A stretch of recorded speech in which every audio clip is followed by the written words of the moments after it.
ready? All right, we're all ready. Okay.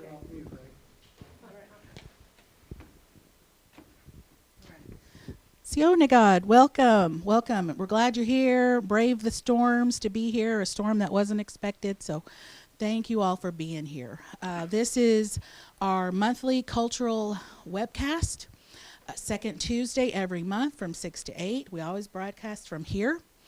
Tonight we are blessed, fortunate to have a gentleman with us. Danny McCarter was born to Wilburn and Martha McCarter, who both passed away when he was a young boy at the age of 10. He was raised by George and Patsy Duvall, who became his parents. Patsy, being a cousin, she and George stepped in to provide a home for him and raised him as their own, which happens in our families. He also has two brothers, Rob and Randy McCarter. He has 4 children now, adults, Blake, Corey, Jessica, and Martha. He works at the Dilligwa Village and started, did you start in 67? Surely not. They opened it in 67. Oh my gosh, I okay. started in like the late 70s. Okay, all right, the village has been going since 67. And he learned to make blowguns and darts from Cherokee elder Scott Ratcliffe and has been making them for more than 30 years. He has participated in and won several Cherokee holiday blowgun contests. He also makes atlatls. Some people say atlatl, some people say atlatl. Okay. So you can pronounce it either way. Okay. And darts as a hobby. And, you know, these are two different specialties, the darts and the blowgun. So, and Danny McCarter is designated a tradition keeper with the United Katua Band. And thank you. Thank you for being here. All right, I appreciate it. Well, I do enjoy coming out and doing stuff like this. I'm a little leery when somebody says, well, you need to come and talk for an hour or 2 hours or something, because I really don't, I can explain the blowgun to you pretty quick. And so as far as the blowgun itself, you know, because my job at Dilligwa is to, I give people tours. I don't know if any of y'all ever been through our village. But what I do is I'm a tour guide there. And I've been a tour guide there for probably since the early 80s. And me and my brother Robbie, we worked in there. But really kind of a family type business, because my uncle, J.C. McCarter, he was one of the first blowgun shooters there in the old village in 1967 when it opened. And so I don't know if any of y'all know too much about the Heritage Center. Heritage Center is really a great place to work. You spend any time there, you'll really start to fall in love with the place. It's really a lot of traditions there. Of course, the Cherokee Female Seminary was there. Started out there, and it burned down, though, on Easter Sunday in 1887. And so you can still see the columns that are left there.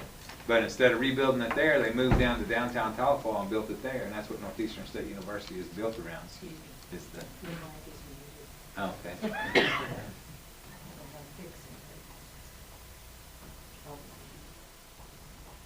Did I turn it off? Is it on now? Yeah, I think it's working now. All right. Sorry. That's all right. I must have done that. All right. But like I said, yeah, usually I go out and I teach people about the blowgun. I go to the Cherokee camps that they have and to teach the children how to make blowguns. It's really a tradition for the Cherokee people, but not just the Cherokees. I mean, that's why I try to tell everybody when I give them a tour at the village, is it wasn't just us. It wasn't the Cherokees only. It was the Choctaws, Chickasaws, Creeks, and Seminoles. All of them use the blowgun as well. And really, the Cherokees have always been an agricultural people, since the beginning of time. And so we never really lived in teepees like the Plains tribes. You know, a lot of the people who come through the village, especially if they come from other parts of the country, we've had Russia, Germany, and all those people when they come, they're very, very surprised that we don't have teepees, because that's what they think of Native Americans as being in teepees and wearing the headdresses and all that. And so, but really, once they come and spend a little time with the Cherokees, they see that we're really a cultural race. I mean, we always have been. We've been called a civilized tribe. A lot of people say because of our written language. But a lot of the elders and a lot of the people who follow that, they'll tell you no, that we've been called the civilized tribe way before that. Because when the missionaries came across the Cherokees, very, very surprised by the fact that they have a religion, our form of government. Of course, that's practiced by the United States itself. Part of that's in the Constitution nowadays. So Cherokees have always been ahead of their time and ahead of their race. And so it's a lot like our matrilineal, the way that we trace all our lineage through the matrilineal part of the family. Because really, like any society, you know, you don't have a society without women. And the Cherokees realize that pretty quick. It's because really the women are the center of a family. You know, they're the focal point. And not saying that guys aren't important. I mean, it's great to be, you got to be the best father you can be. But really, when it comes right down to it, women are the one who raise our children. They teach them how to love. They teach them about all that stuff. As far as men, we teach our children responsibility. We teach them how to work, do things like that. But really, when it comes to love and teaching a child, that is really kind of a woman's responsibility. And me, like most Cherokees, I tell a lot of people, you know, that I was raised by full-bloods. My grandma, Ollie Drywater, she was a full-blood Katua member. My paternal grandparents, my father's parents, they were both full-bloods, John McCarter and Nancy McCarter. And, of course, like she was saying, you know, I lost my parents at a very young age. My father died when I was like 6 months old. And so that was the thing about that is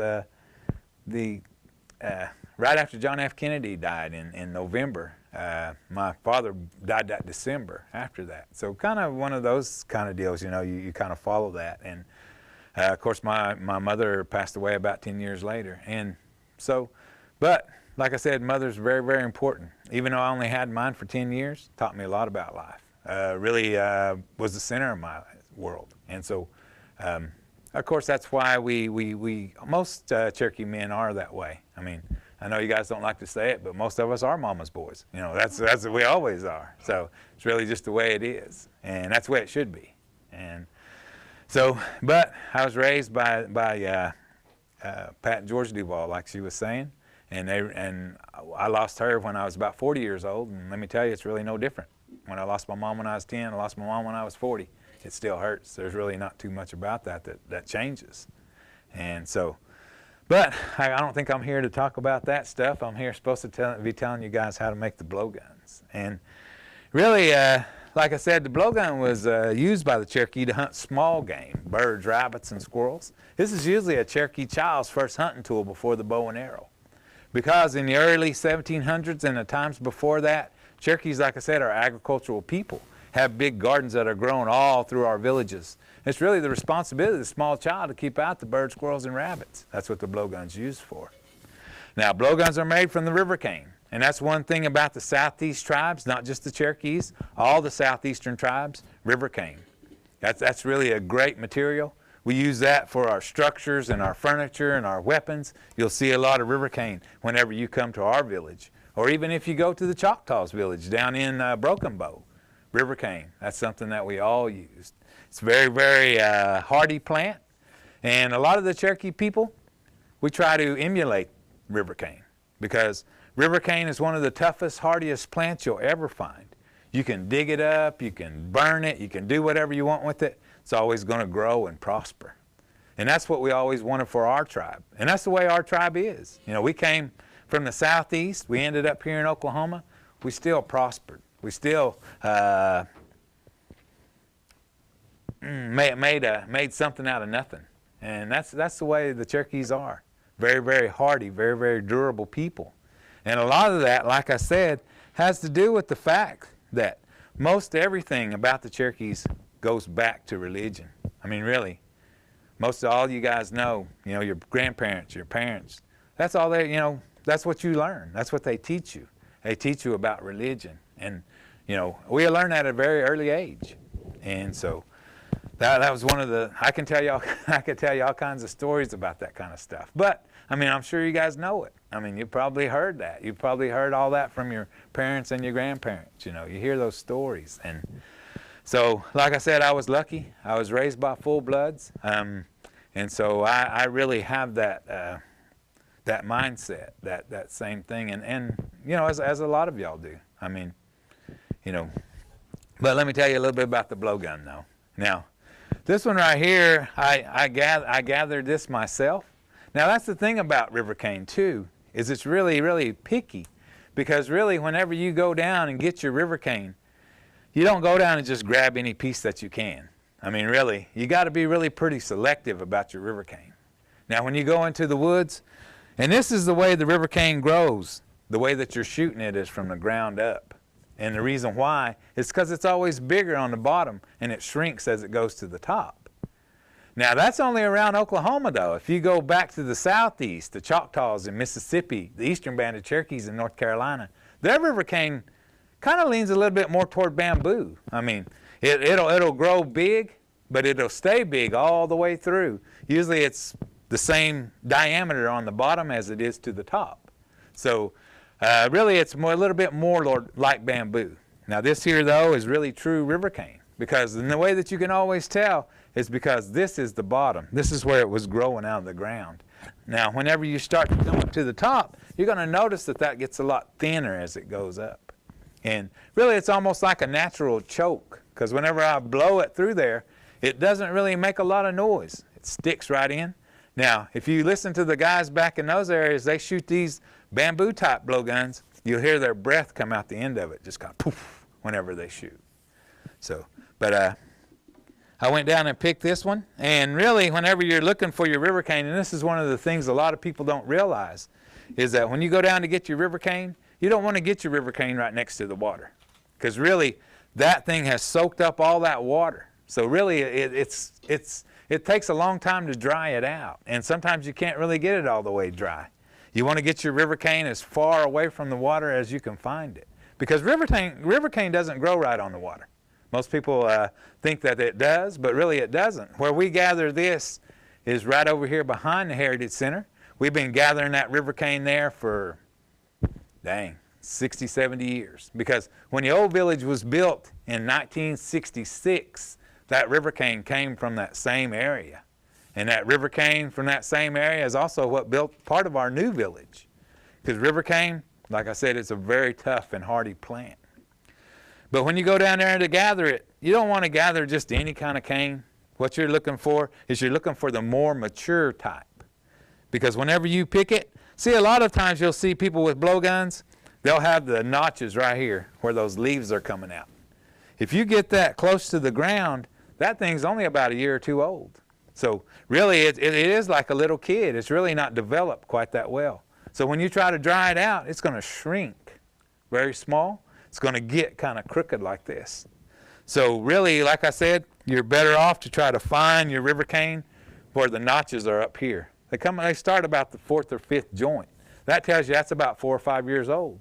So a lot like racehorses. I don't know if you guys study a little bit about racehorses, but the thing is, they don't race horses until they're about 2 years old, because really they're not developed yet. Same way with the river cane. It's really not developed till you can find one that has a notch way up here.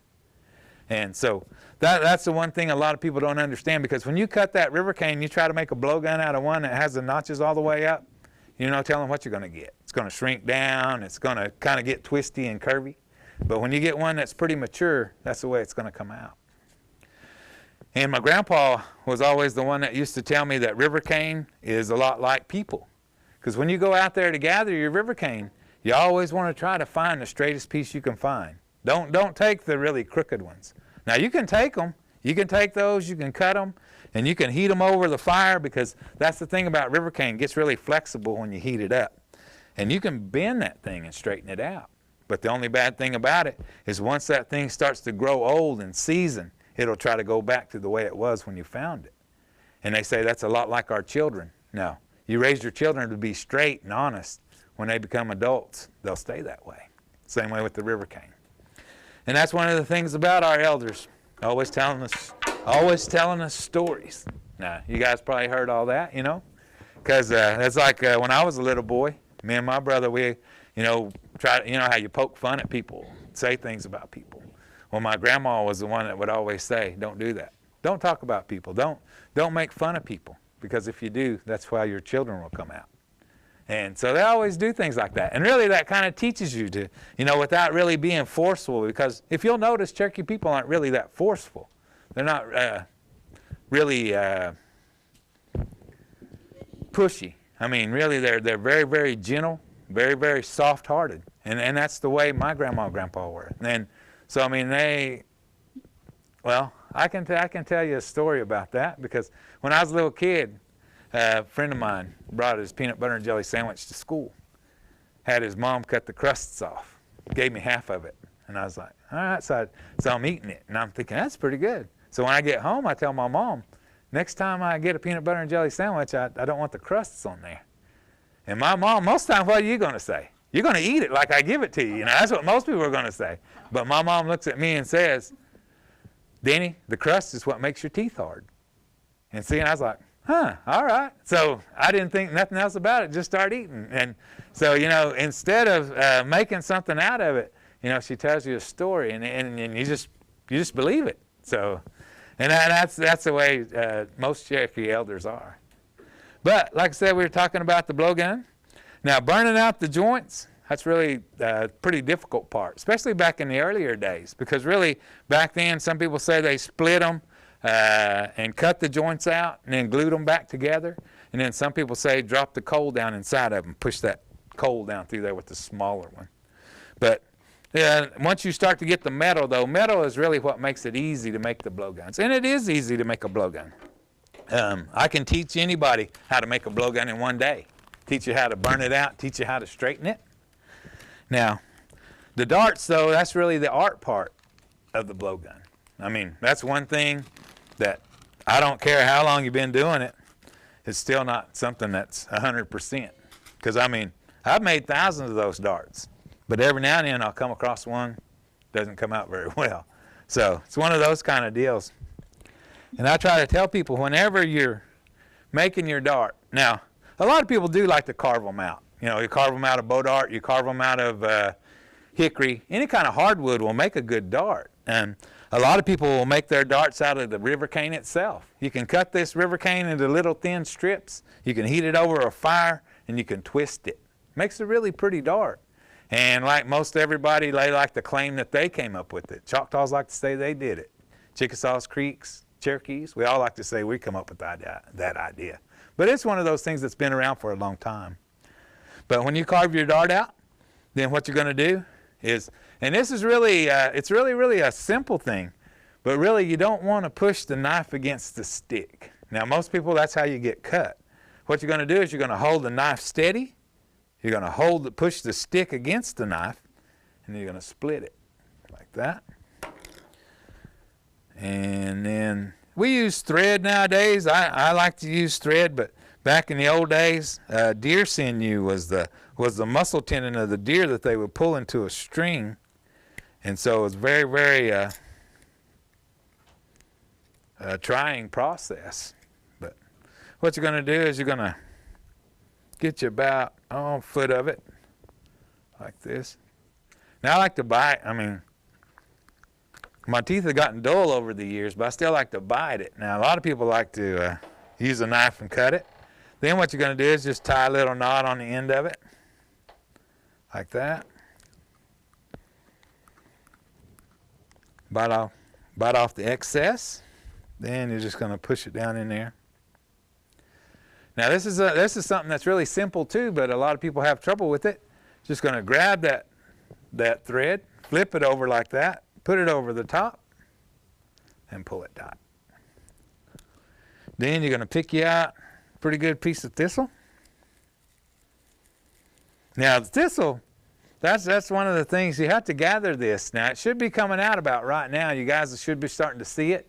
It's a big green sticky plant, grows in the fields and pastures, got that purple pod on it. And farmers hate it. We love it. Ranchers hate it. We love it. But that's one of those things that, we found something to make out of that. And really, we've used all different types of materials to make our darts. We've used the downy feathers of birds, squirrel tail, rabbit fur. We've used all that to make our darts. But really, thistle is the greatest material for that. Now, the Choctaws in Mississippi, they use raw cotton on the end of their darts. But that's what they have in the areas where they're from. Now what you're going to do is you're just going to kind of rough that up a little bit.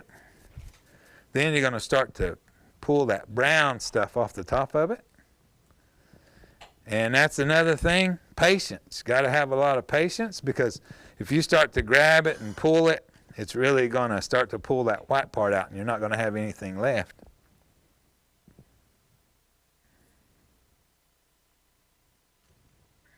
How long do you have to let it dry? You can use it, really, if you're learning to make darts, you can dry it out in like a couple of days and use it. And it's a lot better if you do that. But I mean, you can put it on between two sticks like this one here, and that'll last for years, as long as you keep it in the dark. Because once the sun hits it, it really wants to pop out. But if you keep it in the dark, you can keep those for a couple of years. But like I said, you're going to try to get all that brown out of there.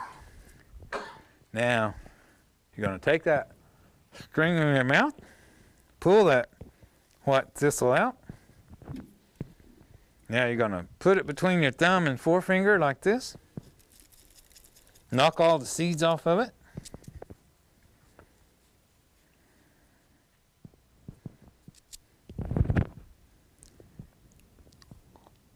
Then you got to get it pretty tight. That's really the secret to keeping it, is you're going to get it tight. You're going to run it up underneath there. Then you're twisting it back toward yourself, and it's catching the ends of the dart. And really see, you're going to push it through, keeping it tight. And really you're keeping it tight by moving your hand.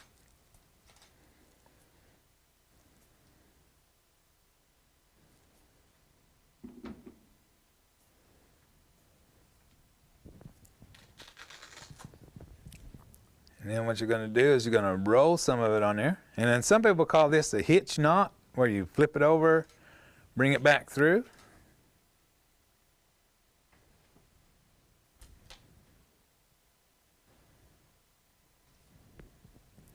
Do it about 3 times. Cut it like that. And then what you're going to do is you're going to fluff it out. These people might not like that, but yeah, you're going to fluff it out. I'm trying not to fluff it too hard. And it's going to knock off any loose thistle that comes off of there. Pick your brown out of there. It's ready to shoot. Okay. Now drop it down inside there. Oh, he's all right. Bullseye. Now, a lot of people are going to tell you the longer the gun is, the more accurate it is. And that's really not the case. The longer the gun is, the harder it shoots. Plus, the closer it puts you to the target. So, of course, you're going to have a better chance of hitting something. But, yeah, we always started our young children off with a 3 or 4 foot gun, able to kill birds and squirrels with it. But as they grow, the gun will grow. It's a lot like a BB gun is to us nowadays. You know, you don't give your kid a 22 or a 410 when he's 6 or 7 years old. You know, you wait till he's probably 10 or 12 when he's kind of got a little idea of what he's doing. Same way with the blowgun. Because an 8 or 10 foot blowgun back then killed wild turkeys with them. So that tells you really how much power is behind one.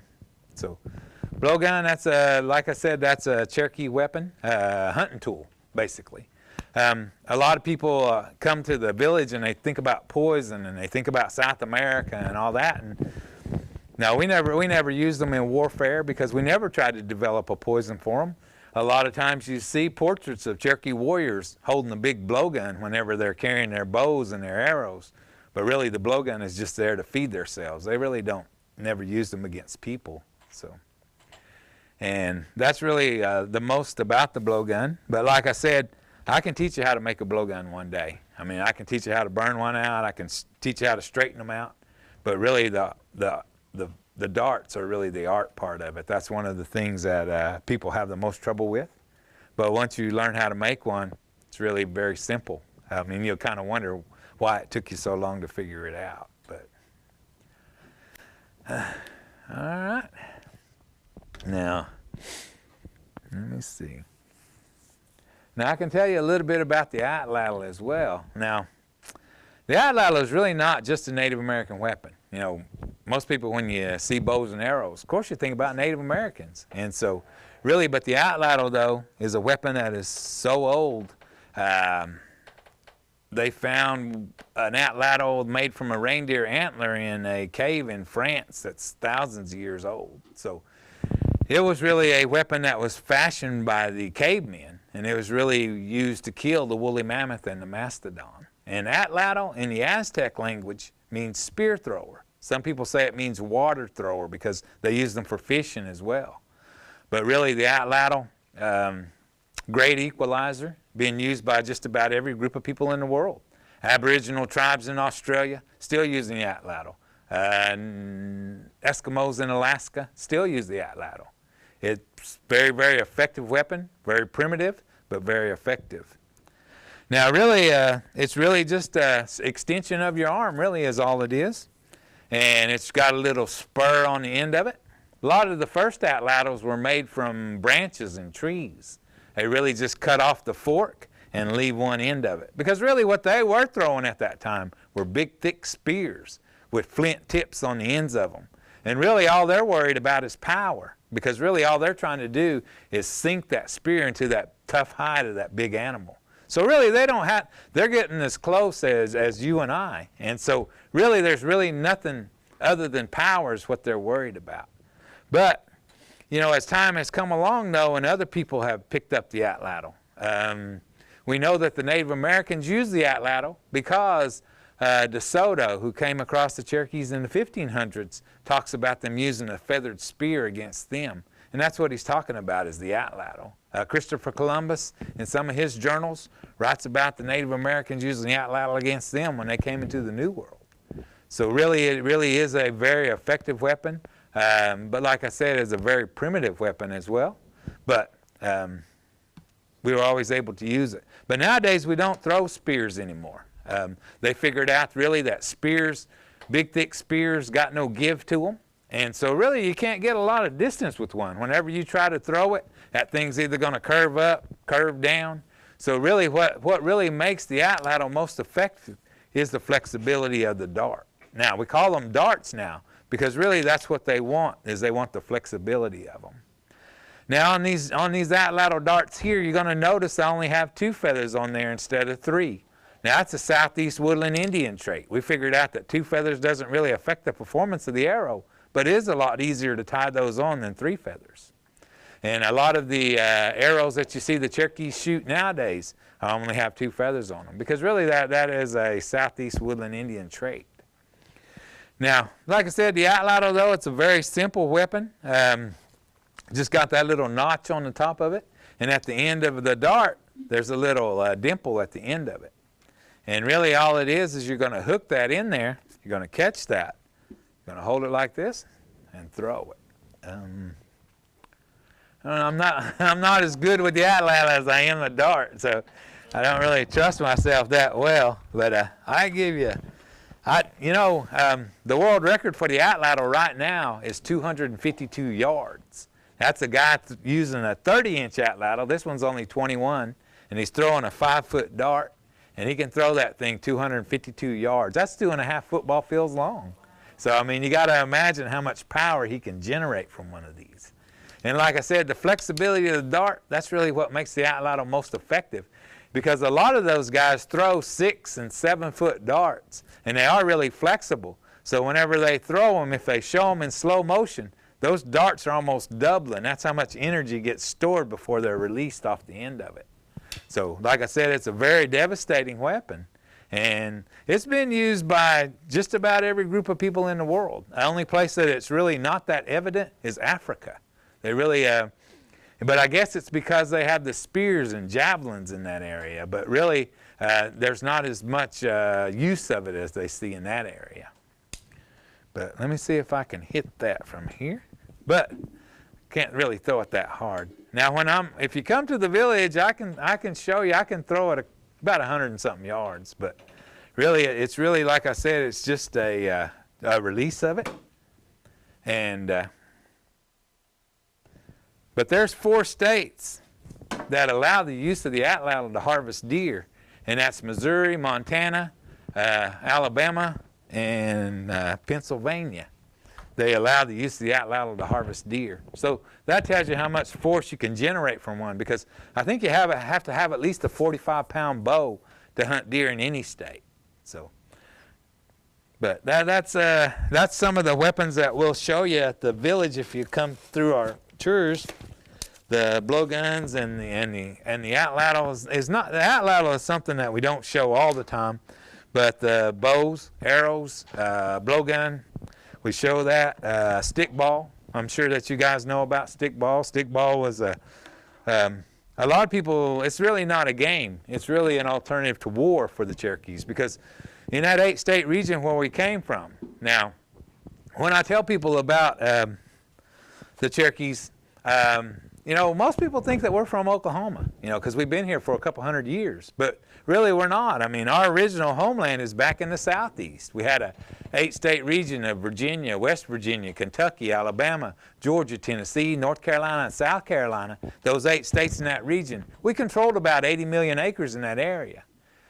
But I can't say that we owned it, because we had neighbors, the Creeks, the Chickasaws, the Tuscaroras, and Catawbas, some of the tribes in those areas.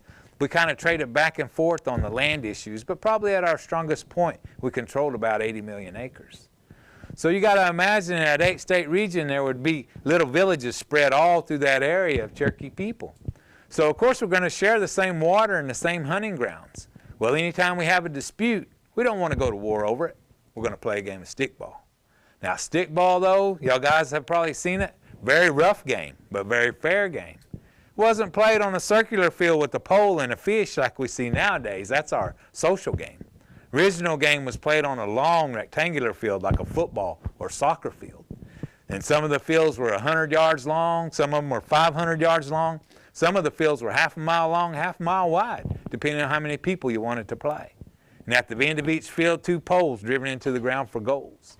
Now each man on the field has 2 sticks, and they're all chasing one leather ball. The object of that game, get those sticks get that ball between your sticks and run between those poles and score points. Now the only bad thing about that, that's really the only rule you have, is you can't touch the ball with your hands. So while you're trying to pick it up, everybody else is hitting you with their sticks, knocking you down. Very rough game. But like I said, it's a very fair game, because the Cherokees are all about balance.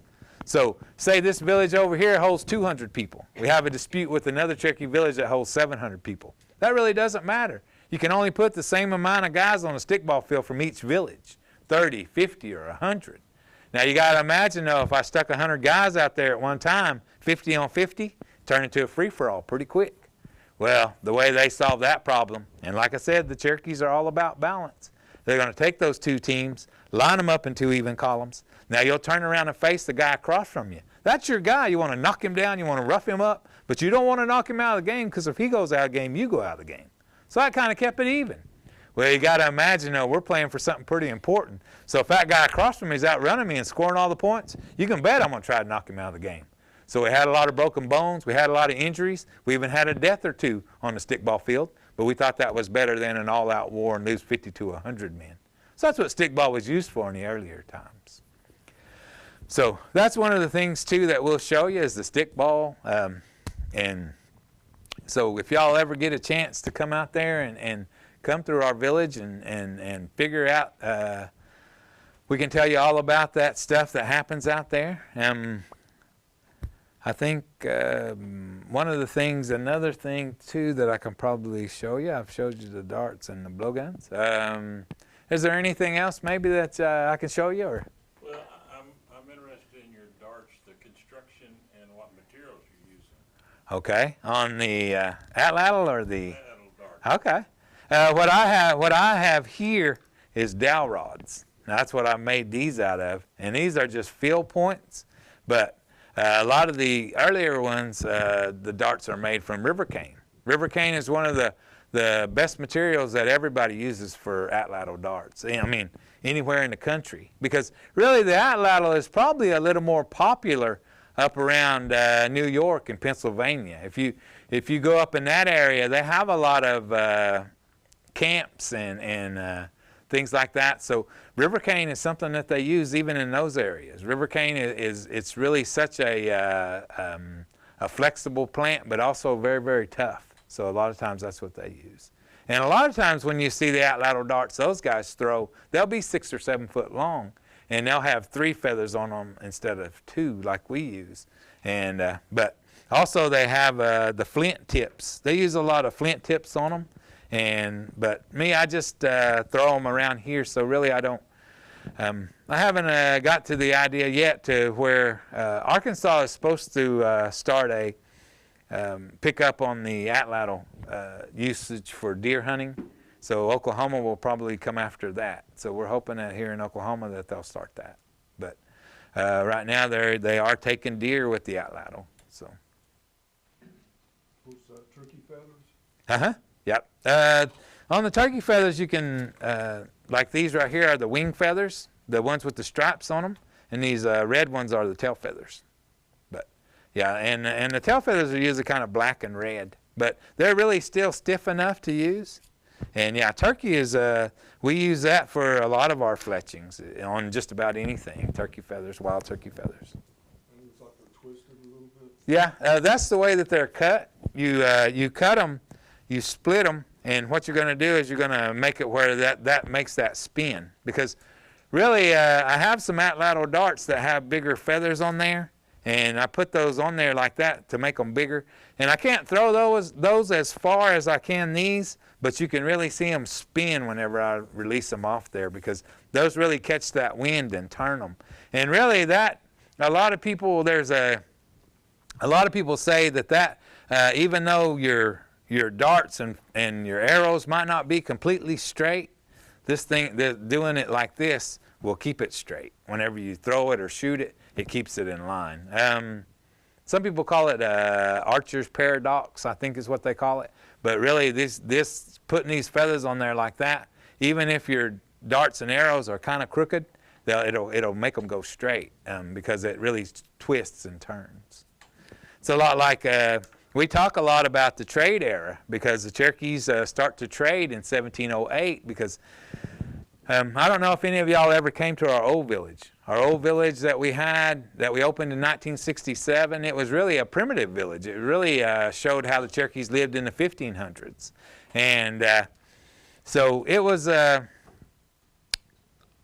there was a lot of things in it that weren't quite correct, because there really wasn't a lot of documentation on the Cherokees in the 15 and 1600s. They were very standoffish people, lived behind big stockade walls in their village, really didn't associate with a lot of people. But in the 1700s, when we start to trade and socialize, then we start to open up our villages, and we start to trade with the British and the French. And so that's when we start to obtain the metal, and all that stuff is in the 1700s. And so really the rifles, we start to trade for rifles in that time period. And that's probably one of the things that we really are trading for, because when we started trading deer skins in 1708 with the British and the French. We traded about 15,000 first year. But by 1735, we traded almost 500,000. So really, not a lot of deer left in the areas where we're from. And so that's when we have to start to range out further. And once we start to range out further, the rifles help us in the fact that when we start to get a little further away from our village, now we start to encroach on other people's territory, because they're out there hunting and trading as well. Well, rifles really came into effect then. And so that, but the bad thing about the rifles, they really weren't that great in the 1700s. And they only got worse, because really you get those guys who are a little crooked. So of course they come up with cheaper rifles, but they're still trading for 30 deer skins a piece for each rifle.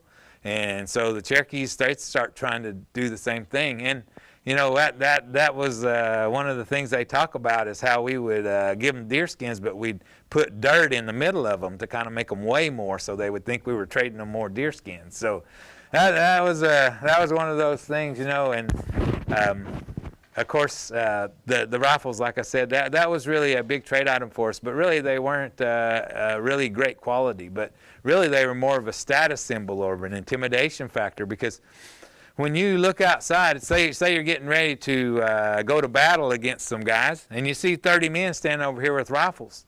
Well, if you look over here and see 30 men standing over here with bows and arrows, guys with rifles look a little more intimidating, even though the bows may have been a little more efficient in that time period. So that's one of the reasons why we're always trading for rifles, because the more rifles that your tribe possesses, the more powerfully your tribe is looked at. So. All right. Let's see. Was there anything else I can maybe tell you guys, or something you might want to know? Those small darts, and you just buy them like those skewers that people use for. Yeah. A lot of times that's what I use, and a lot of it has to do with the fact that you can carve them out if you want to, but to me, these will last almost the same amount of time, and so really it's a lot easier just to buy those.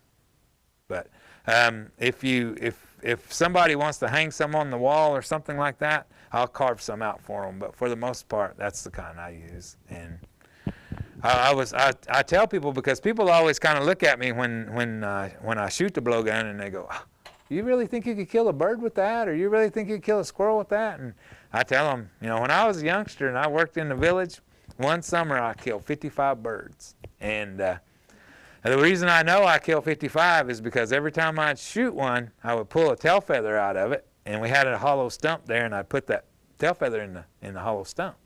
And so at the end of the summer, I counted them up, and I had 55 tail feathers in there. So, yeah, you can kill birds with them. And I tell them there's one funny story, because probably somewhere in Europe or one of those places, there's some people who think that the Cherokees can bring the animals back to life. Because when I was a little kid, I was in there shooting at in the old village. I don't know if y'all have been through the old village, but in the old village, there's a gate right there, and when you come, that's where you bring the tours in. Well, I was standing right by that gate, and there was a robin standing in the middle of the field. There's kind of like 2 or 3 big ponds there, and it's standing there, and it's pretty far away. But boy, I'd raise up my blowgun, and I didn't know those people were coming in. And just about the time I shot, they walked around that corner, and boy, I hit him, and boy, he's flopping around on the ground, and boy, I went running up there, and I thought, crap, they're gonna, them people are gonna be reporting me to somebody. So I jumped down and I grab it and I pick it up like that. And what happened though was I didn't hit it.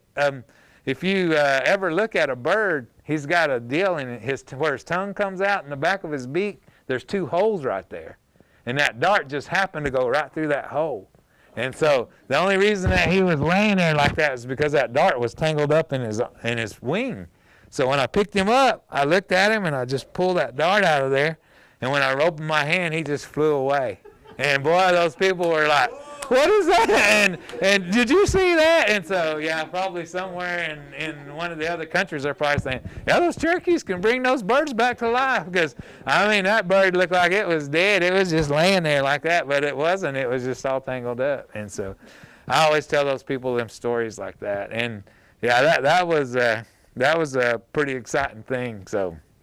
And yeah, those people, they couldn't believe it because they were walking around the whole village and they all pointing at me all the time. So, but yeah, but but the village it's a great place to work, and like I said, it really gets you in touch with the culture, and that's one of the things that probably miss. It's kind of like me.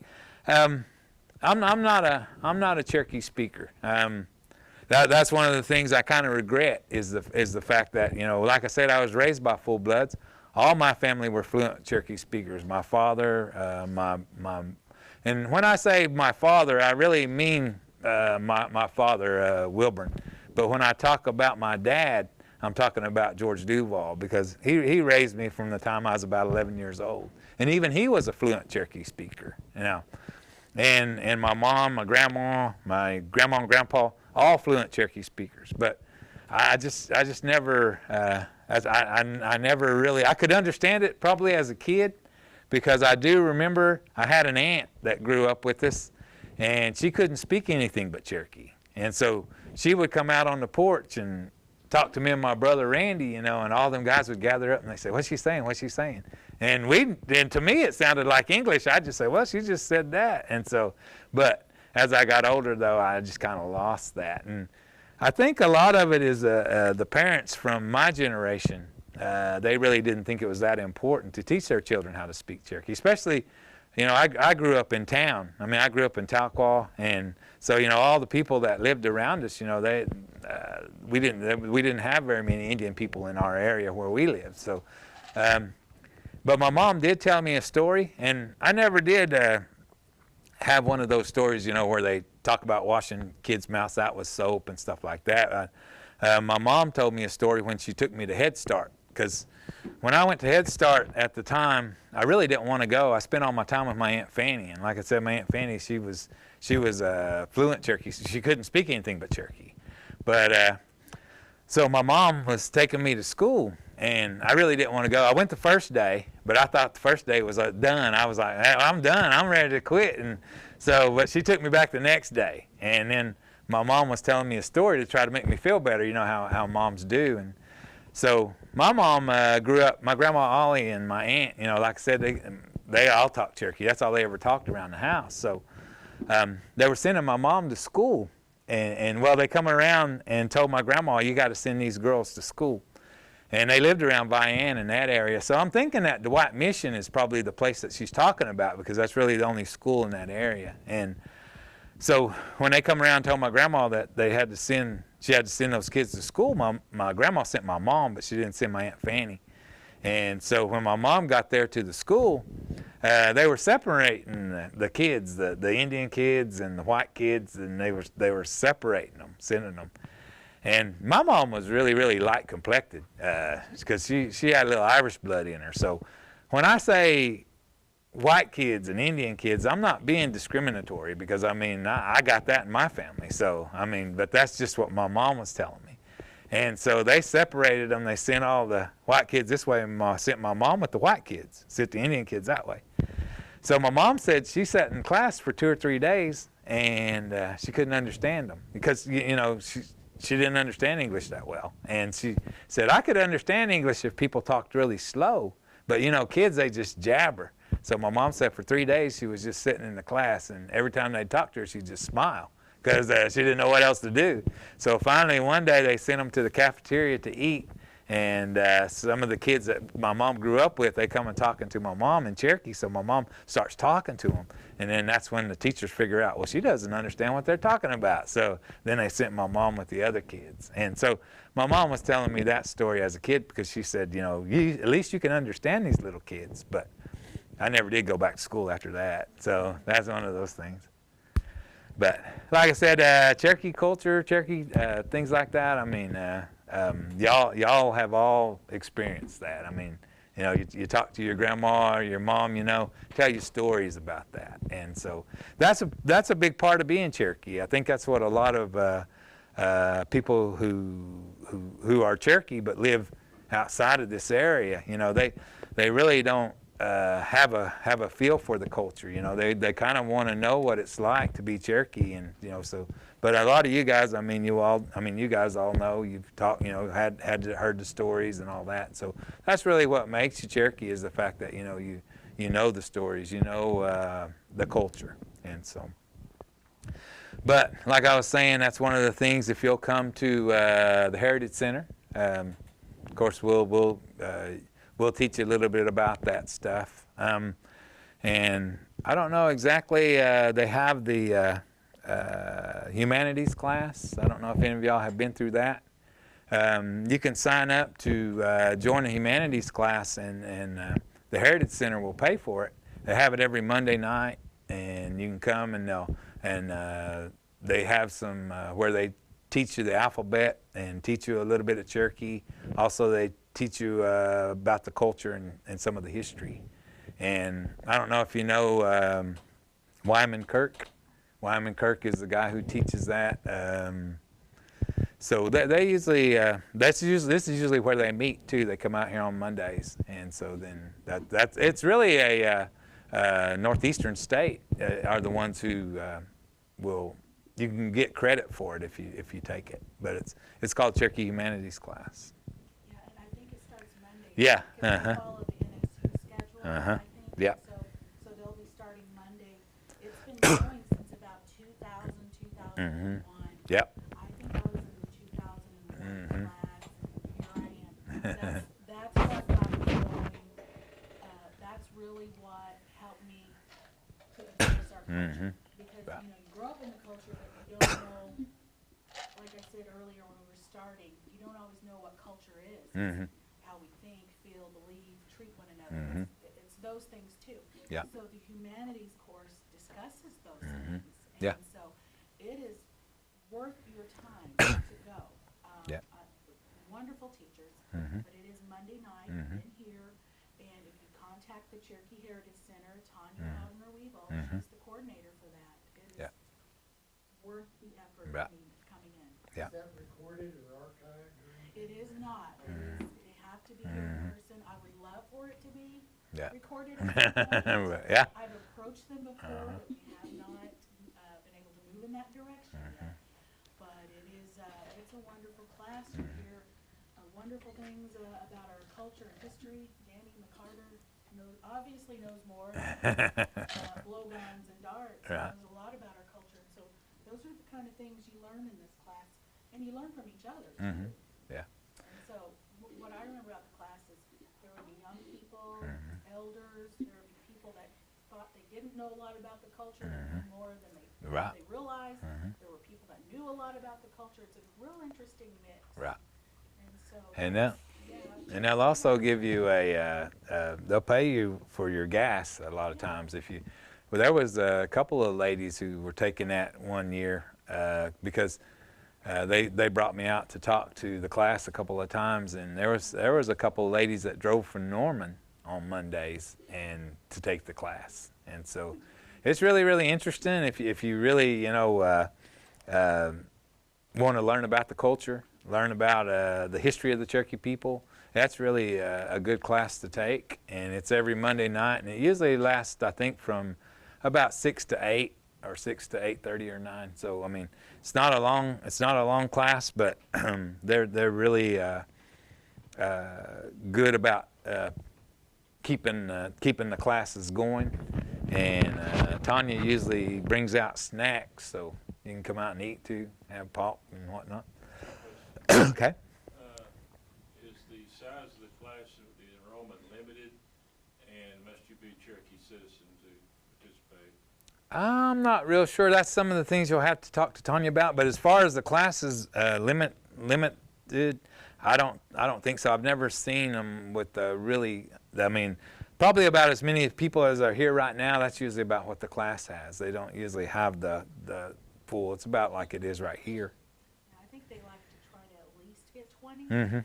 When it first began, you didn't have to be a citizen. Right. The idea was to teach as many people as possible that had an interest in Cherokee culture, whether it was our own people, enrolled people anyway, or people that wanted to know more about us. That way there is good information going out by more than a teacher that, everything that you've learned here from Danny, you can share those things with other people.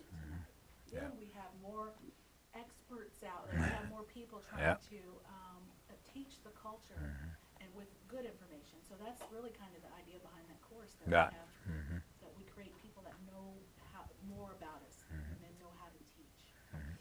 You have to pay a tuition for that?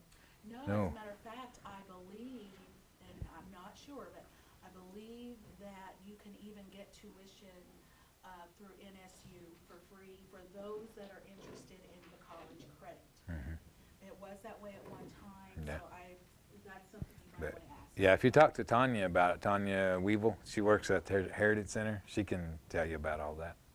But I think the first class was yesterday, right? Oh, was it yesterday? I I'm think not so. sure. I know they follow the NSU Good, yeah, schedule, and but I'm it not sure. they usually start. I think it started Yeah. Monday. Yeah.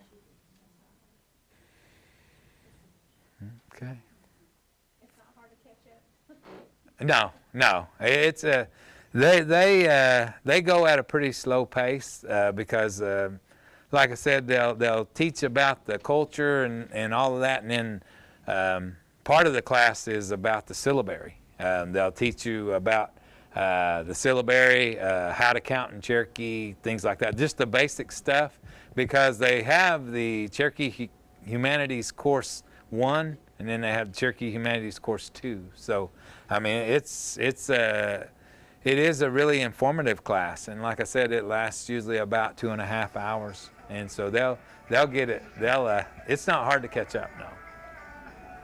And it was designed, because it's here, it's not in a college. Right. It was designed for people that may be interested in going to college and are a bit nervous about it, or maybe not comfortable with it. So you're learning in an environment off campus, usually with other Cherokees. Again, the age range is all over the place. The experience is all over the place. So it's designed to get people thinking about going to college. Right. And give them a comfortable environment to start out in. Yep. So all right. Now did yeah. No. Would you be able to like pass some of it around maybe if any? Okay. Yeah. If you want to look at them, blow dart. Here's the dart itself, blow gun. Oh, don't hit me with it. And here's a atlatl.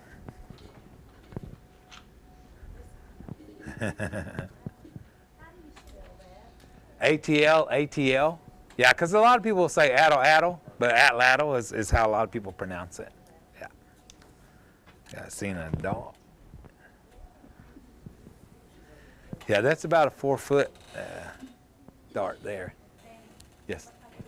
That's bow dart, horse apple tree. Yeah, same thing the bows are made out of. Yeah. Do those have to be a certain length? Do what? Do those have to be a certain length? No. That one's only 21 inches long. That's pretty short because most atlatls are at least 2 foot. But that one, it had broke off. I had to saw it down, and so it's like 21 inches now. But I know the Eskimos, they use the atlatl to kill like seals, and they use small ones because they're in kayaks, and things like that. So they have very small ones. But still, you can generate about 93 to 100 miles an hour with one of those. Yeah, whenever you throw those. How do you burn yours out? I use rebar. Yeah. You can go to the lumber yard and you can buy that rebar, that reinforcement rod, and try to get the smallest one, the 3/8, I think, and you'll have them cut it up in like 4 or 5 foot pieces. And when you build your fire, you're really not using the fire, you're using the coals in the bottom. You'll just stick that about that far of it into the coals. And it's easier to make them at night because you can see that glow whenever they get hot. And when you push it in there, you'll hear it. It'll burn those joints out. You polish on it after you burn it out? No, you just ream those out, and they'll pretty much dry that way. And as far as the guns themselves, they'll start to, they take the oil off your hands, so that's why they get really shiny like that. But a lot of the earlier Cherokees, whenever they would make their pottery and their beads, they use that river cane, and they'll rub it on those beads or that pottery, and the oil off of there will transfer on there, and it gives it a glossy shine. And so that's what I said. River cane is something the Cherokees use for just about everything. Is that about 1/4-inch rebar? Yeah, it's 3/8, I think. There's 3/8 and 5/8 is the bigger one, and you can use the bigger one if you have a big gun. But really, the 3/8 is about a normal one.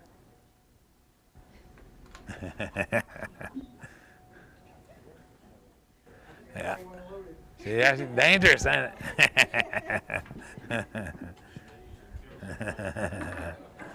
But yeah, but probably the guy who is the most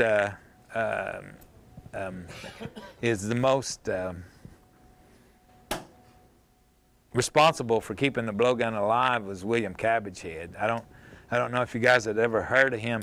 He passed away probably about 10 years ago. Big Indian man.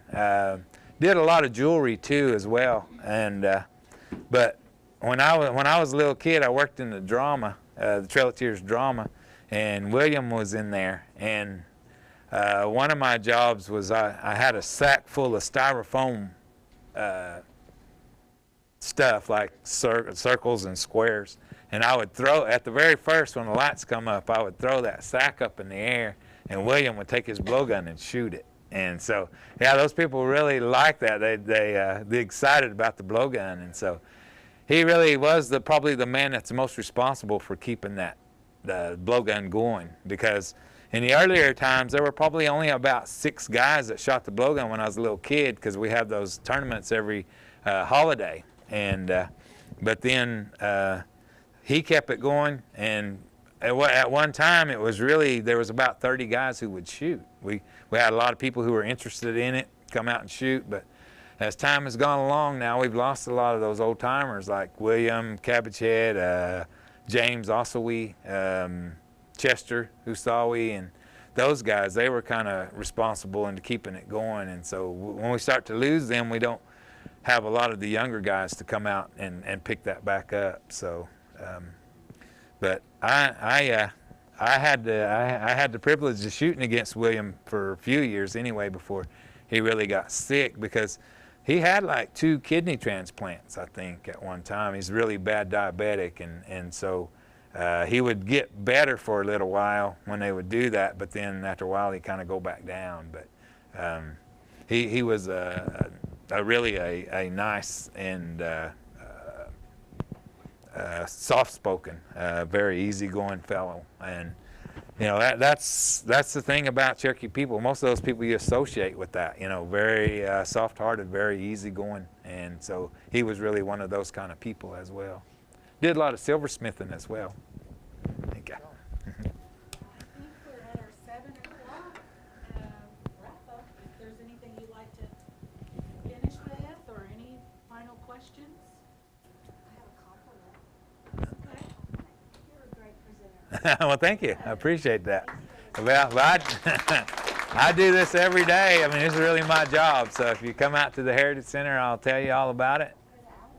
We are open Monday through Saturday. But if you come out on Cherokee holiday, Labor Day weekend, you can come to our village. I think it'll charge $2, and you can come through our village. And last year, we had about, that Saturday, we probably had about 1,400 people come through our village, and then that Sunday we had about 400 or so. But yeah, if you come out, if you come out on Cherokee Saturday is the first Saturday of every month, and if you have your CDI, your blue card, if you're Katua or Cherokee or Eastern Band, you can bring your card out there, and you can bring a guest with you, and you get in for free. You get to go through our museum, get to go through our village, get to use our genealogy department, and all that stuff.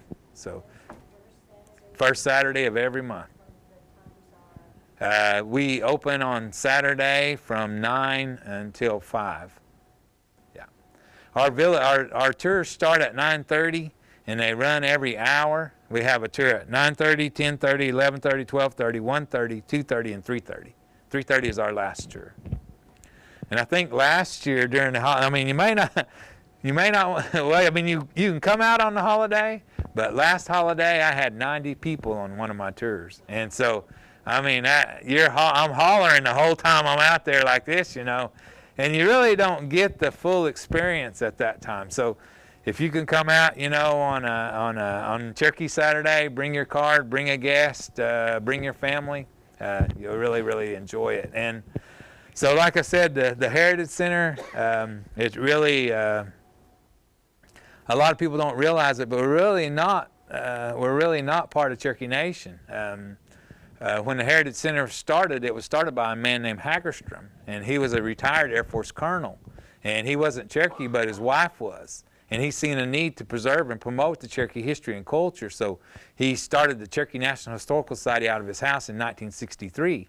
Well, in about 1965, he came over and leased 44 acres from the state of Oklahoma, and that's what the Heritage Center sits on, is those same grounds. And we started to build our ancient village in 1965, and about 1967 we opened it.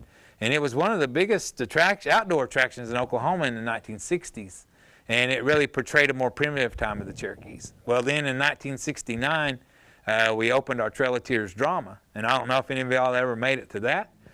And that was really, it really kind of explained what happened to the Cherokees after the Trail of Tears, after they got to this area.